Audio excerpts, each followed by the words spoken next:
In this episode, I sit down with Andrea, who brings a unique perspective to the world of boutique retail. With a background as a former pharmaceutical sales rep at a global company, Andrea has seamlessly transitioned into the role of a stylist at a boutique, using her expertise in customer relationships and sales strategy, redefining the shopping experience. We dive into why it's crucial for boutiques to truly know their customers, understanding their needs, preferences, and shopping behaviors to build lasting connections and drive success. Get ready for insightful conversation packed with valuable takeaways for anyone in the fashion industry. Let's pull back the curtain and get started. Welcome back, everybody, to Santa Fe Fashion Week, Fashion Behind the Curtain, where we talk about the business of fashion. I'm really excited to have Andrea on the phone, or Andrea on the line. Can you tell us a little bit about yourself? Well, thank you, Stephen. I am a podcast host. I'm the author of best-selling Do You Still Like Football? It's a memoir of mine over the last 25 years, and it details my journey from the world of pharma to farming, actually cattle ranching, to fashion. Triathlons thrown in there, and sustainable agriculture design. It's an amazing story, and fashion was at the center of it for quite a few years, and it still is. I still love fashion. In fact, I spent part of Super Bowl Sunday out in the fashion world promoting my book back where in some places that I used to haunt. That sounds pretty exciting. So can you share your journey with us? Yeah. So the book, I'll start where the book picks up. The book picks up about 25 years ago. I had come out of a really horrific divorce. I was a single parent, and I decided that at that time that I wanted to live a life of experiences instead of acquiring stuff. And while I have a lot of nice stuff, it's the experiences that I have behind me that were really worth telling about. And there's great experiences, like spending the first part of that 25 years at doing experiences that people don't often do with their kids. They take them to national championship football games. They take them to NASCAR races. They take them to the Grand Canyon. They take them to SeaWorld. They take them to the U.S. Open to see Tiger Woods and Phil Mickelson in their prime. So I was doing a lot of that kind of stuff, and it was really a great time. I also then decided that to experience some things that I really wanted to experience. I wanted to experience the pain and agony of crossing the finish line after a long distance triathlon. So I started the sport of triathlon and to head out and accomplish the goals I wanted to. But I had a horrific injury to my back during a training ride. And so I recovered from that to pick up the bike again, get back up on the bike and train, meet my goals. And I hung up the bike. I started doing sustainable agriculture design, and I got very much into it. I got certified to design sustainable agriculture properties worldwide, and decided to buy one in the middle of Oklahoma and implement those methods myself. So I did that, and I learned how to ranch cattle in a rotational grazing method, which is a nice sustainable way of raising cattle without a lot of steroids and shots and antibiotics and all kinds of stuff, and helped them manage my pastures that I had to take care of, that I didn't want to hire anyone else to do for me. And in the middle of all that, I'm working a very successful pharmaceutical career, selling items for a large global manufacturer in different therapeutic areas. And it was just quite an experience working in diabetes and cardiology and women's health and men's health. Quite an amazing experience. And then in the middle of all that, several years back, there was a thing that they called a pandemic that shut the world down. And during that time, I was stuck at home, still being paid, fortunately, by the company because we worked virtually. But I was needing my people. And so while I always loved fashion, I was convinced by the management of the retail outlets that I frequented to join them and moonlight as a stylist after my workday was done. And so I did that. And where were you located at the time? Oklahoma City. Okay. Yeah. So tell me about, when these retailers reached out to you, what was that conversation like, and how did that come about? Well, it was really interesting because I had switched up my style.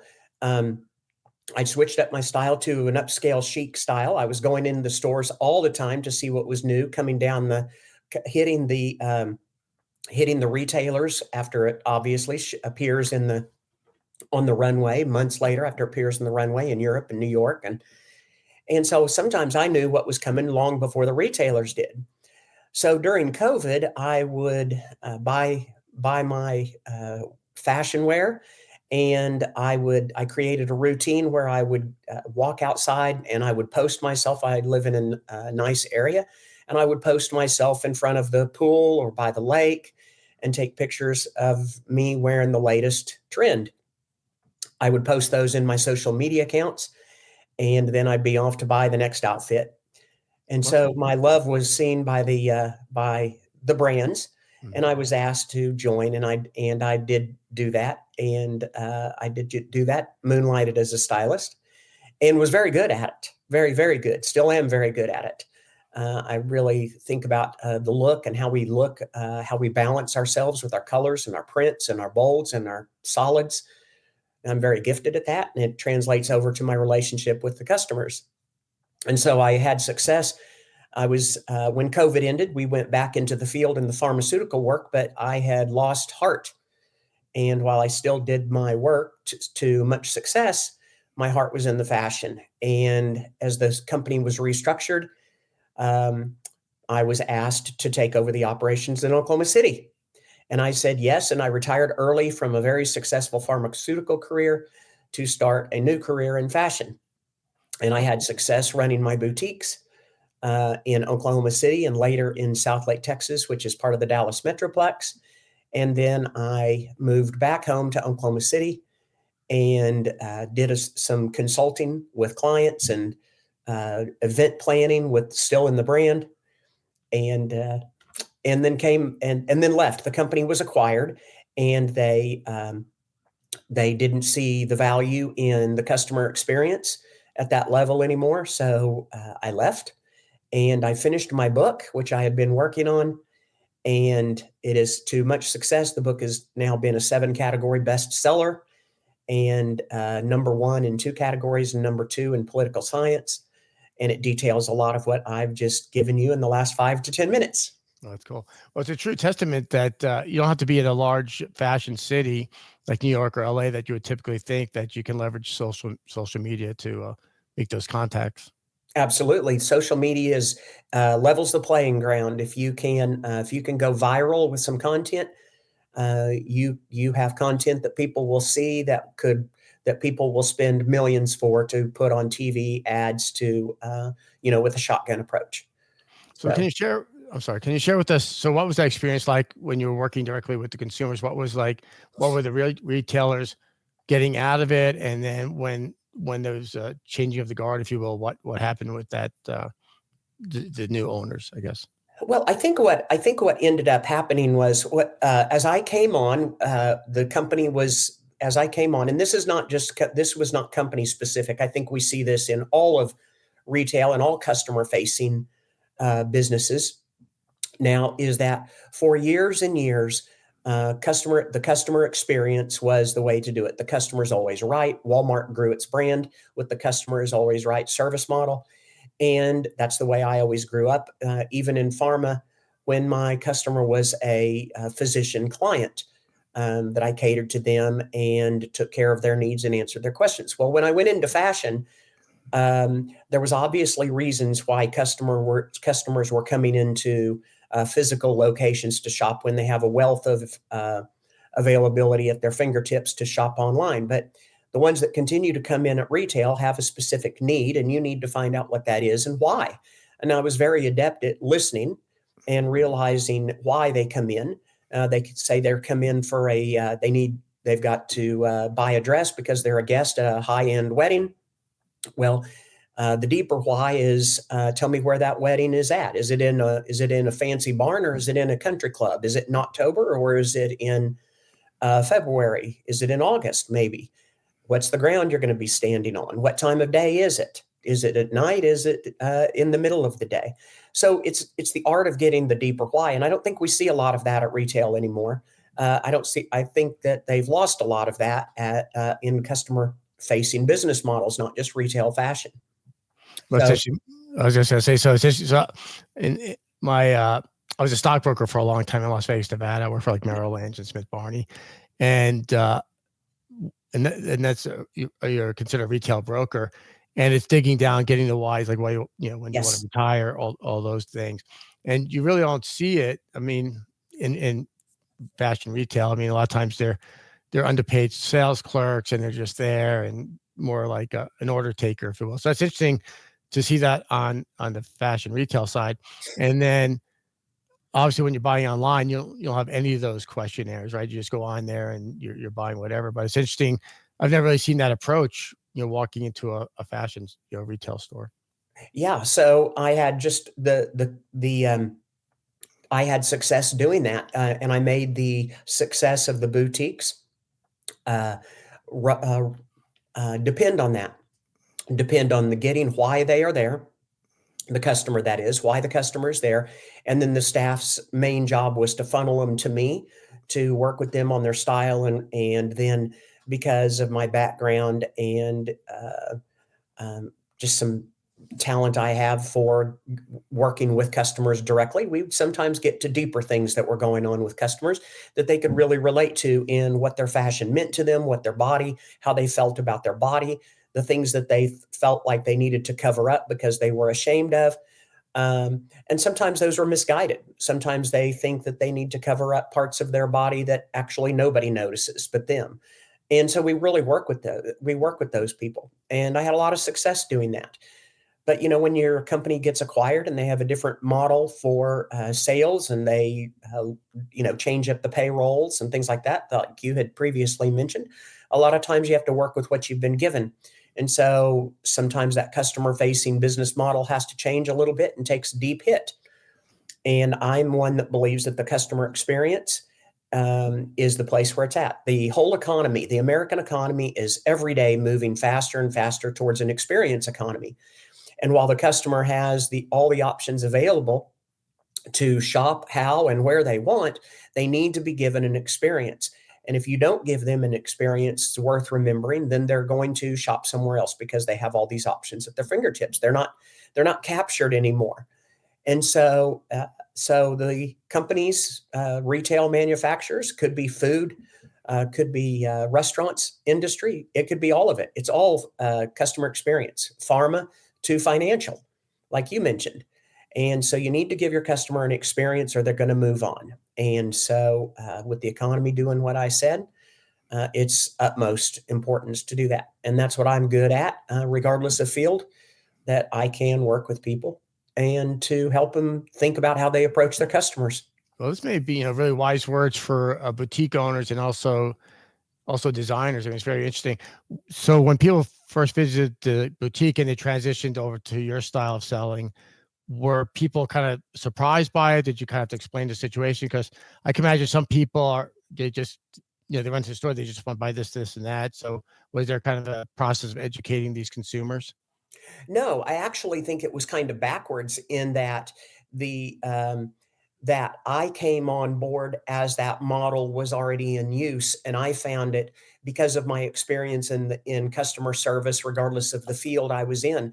I found it very, very much fit my style, and that's why I agreed to come into the business, not only just to moonlight. I was a lucrative pharmaceutical Mhm. sales executive, and so I went to moonlight for pennies, but I found it worth doing because it used a sales model that I found of value. And it was still in use when I decided to take over the operations in Oklahoma City. So, but what happened is after the acquisition of the company by a private equity firm, the uh, the the focus on that customer experience dropped because they found the first place to reset financially was in payroll. So going to bare bones minimum on payroll did not allow that customer service model to be efficient. And so I think what I saw was over the last year, primarily 2024, a very difficult year for that company. What ended up happening was I was doing rather well with the old sales model. That's why, like at the first of this week, mentioned being a disruptor. I think it was disruptive that I continued to have success using the old sales model, even with a minimal payroll, versus something that they were moving to, which was to grind the grind the customers into more sales with a wealth and plethora of coupons and emails, thinking that you're going to get the customers to do it that way, where I believed that the sales model of providing a great customer experience was the way to sales. Now, as we move forward, now we're almost a year removed from that, a year later, that customer sales experience is now back being used by the company. And that I'm not sure how their payroll looks, but the sales model has made a return. And this would not be odd, because this is something that needs to happen across, like I said, across industry. This is an industry-wide, economy-wide move to customer experience. Well, a couple of interesting points is with this definitely might be a note to boutique owners and designers about customers' experience. I think what's interesting is your background is in big pharma and sales, and where you would qualify a customer and try to find those pain points, if you will. And going from that industry to the fashion industry, working with boutiques, where I think probably a lot of boutiques, it's maybe a sales clerk that works their way up to management, up to maybe a divisional manager, but never worked in real sales, if you will, the kind of sales like I mentioned before, as a stockbroker and you with big pharma, that they really didn't know any better. They didn't know, like, this is really the way to conduct business. So hopefully people that own boutiques and are designers can take away what you're mentioning, that this is really a great way to educate the consumer. Yeah, I think, as I heard as I heard what you were saying just now, what really came back to me was I think it wasn't necessarily the sales approach that I was using, the art of the deeper why, or whether you're working in financial like you were, or the pharma industry like I was, and then on into fashion like we both are now. I think the thing is that where I had success, regardless of industry, is that it was a relationship based approach, so that I really had to develop a relationship. And it could be very just a newly established, like the person just comes into the boutique for the very first time, but you establish it because you can establish it quickly because you're listening. I think the customer experience model is just based on a great relationship to begin with. You can't have a great customer experience if they don't have some solid establishment of the relationship. That's cool. So now And you've transitioned, and I've transitioned from different jobs and careers. I'm 61 years old now. So now you're doing more you're styling individuals, or can you tell us a little bit about what you're doing now? well, what I'm doing now is still in the promotion of my book. We're in the first 4 weeks after launch. It's been a bestseller in 7 categories in memoir and biography. Um, and it's the story of my last 25 years, detailing a whole lot of this. And then I am episode number 1 of my podcast, The Andrea Leigh Show, just actually dropped today. So there's a trailer out that I put out last week, but my podcast just dropped today, and it talks a little bit about my story. And then my story is a lot more than pharma to fashion and being a single parent. But I've been married over 22 years to a wonderful woman. And maybe the underlying thing in this whole story that's really gone unsaid is that during that time frame, I left. I was a guy, and I switched and became a girl. And it's been a great transition. I set a new narrative. We talked about being a disruptor. Well, I'm a disruptor to the narrative that the country hears all the time, and I think the country's weary of this gender topic. And so I figured it was a great time, when everyone else thinks maybe the timing is horrible to talk about gender. Maybe even though it's a weary topic, maybe it's a good topic and a good time to set a new narrative on. And so I'm doing that because I handled my gender transition very different than you see now. I'm articulate. And I can answer questions that people simply don't get the answers to because no one's willing to talk about it. But I am, from my perspective. We hear from the extreme right and we hear from the extreme left, but we really don't hear from anybody in it that wants to address it in a very objective kind of way. That's not a polarizing kind of way. So that's, in a way, being non-polarizing is disruptive. And I actually take some joy in that, because maybe we can set the new narrative. That's great. So what's the name of your book then? Do you still like football? Mm. It's based on the title is based on the question that my father asked me when I told him I was going to transition from a Harley riding, cattle ranching, gun carrying professional sales exec to a rock star fashionista, later to be a speaker, a best-selling author, and a podcast host. So quite a journey. And all he really wanted to know right up front was, do you still like football? Are you the same on the inside? He went straight to the core of who I was. And I answered that question, and I felt like the transition was over before it ever got started. So thanks for asking. No, definitely. So where's the book available at? It's available at all major retailers, Amazon.com, Barnes & Noble. You can catch it online. You can go to physical locations and ask it to be ordered if it's not on the shelf. That's great. Yeah. I think that's very interesting. Well, a couple of things, because we're talking about transitioning here. So a lot of people, they have the dreams of following their passion, be it fashion or whatever the thing is. Any advice you would give to people? I think, it sounds like you're very successful. So maybe you had a nest egg built up, and some people aren't as fortunate to maybe have that kind of money saved up. And then I also talked to a lot of people where they have this like all or none thing. Like, well, if I can't jump in all in on whatever my dream is, I just won't do it, rather than maybe having a regular job or a part-time job or a gig economy and following your dream part-time until you can afford to do it full-time. Any advice on that, living through that whole situation? Yeah, I think that if the meaning, this goes into our deeper psyches, but I think if the meaning and purpose of life is to, if one wants to find out the meaning and purpose of life, they need to really look deep inside themselves. And as Joseph Campbell said, he said that the meaning and purpose of life is found in the experience of it. And so if you want to maximize your finding the meaning and purpose, you better say yes to some new experiences. And so I did that. And that's what the book is about. I said yes to a lot of things that I found interesting. Did I succeed in all of them? Not all of them were great successes, but I certainly didn't see a lot of failure. I just saw a lot of learning experiences, and man, were they sure fun and led to a great life. As far as the building up nest eggs to end up doing what you want to do, hitting your number of the years of service plus your age so that you can retire and walk the sandy beaches with your sandals in your hand, holding hands with your partner, it's bullshit. It doesn't happen to most people.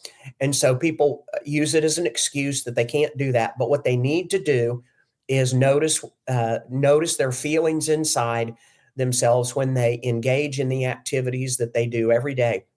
Is the hobbies you're engaged with, do they fill your cup? Is the relationship you're in, does it just foster love in your soul, or is it something you're sticking with out of expectation? And the career path you're in, are you doing it because you love it, or are you just trying to hit that magic number, as I said?